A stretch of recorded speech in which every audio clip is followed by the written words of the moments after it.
السلام علیکم قدرمنو خويندو ورونو، خدای دې وکړي چې ټول روغ جوړ او د صحت په جامو کې پټ اوسئ. قدرمنو خويندو ورونو، زه نن یو ځل بیا ستاسې په درنه خدمت کې حاضر یم د یوې نوې موضوع سره، یعنی د یو نوي درس سره. قدرمنو خويندو ورونو، زموږ نننی درس چې کوم یو دی هغه د وختونو په باره کې دی، یعنی دی Uhrzeiten یعنی وختونه. قدرمنو خويندو ورونو، په لاندینۍ برخه کې موږ سره لیکل شوي دي چې دی Uhr یعنی ساعت، دی Stunde یعنی ګنټه،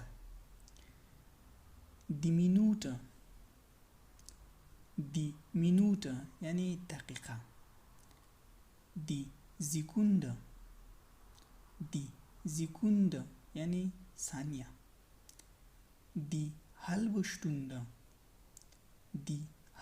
Stunde یعنی نیمه ګنټه یعنی نیم ساعت. 3 Uhr یعنی 3 بجې. halb 3 یعنی 2 نیمې. 5 nach 3 یعنی 15 باندې 3. Der Sekundenzeiger یعنی ثانیه گرد.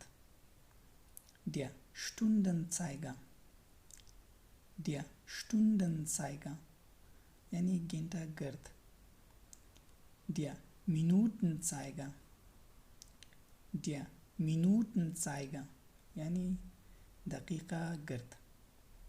Das Uhrgehäuse یعنی د ګړۍ قاب. Der Uhrmacher یعنی ګړۍ جوړونکی یا قدرمنو خويندو ورونو ساعت جوړونکی ته ویل شي. قدرمنو خويندو ورونو، دا و زموږ د نن ورځې درس. هیله مند یم چې درس مو خوښ شوی وي. که چېرته موږ څخه په کوم ځای کې غلطي شوې وي، د هغې د ټولو قدرمنو خویندو ورونو څخه معافي غواړو. قدرمنو خویندو ورونو، که چیرې تاسې پوښتنې لرئ نو تاسې کولی شئ چې موږ ته په کمنټ کې ولیکئ. انشاءالله موږ به ستاسې پوښتنو ته ځوابونه پیدا کوو او ځوابونه به یې درکوو. تر بلې ویډیو پورې مو په پاک الله سپارم. په هر ځای چې اوسئ خوښ اوسئ، خوشحاله اوسئ. الله مو مل شه.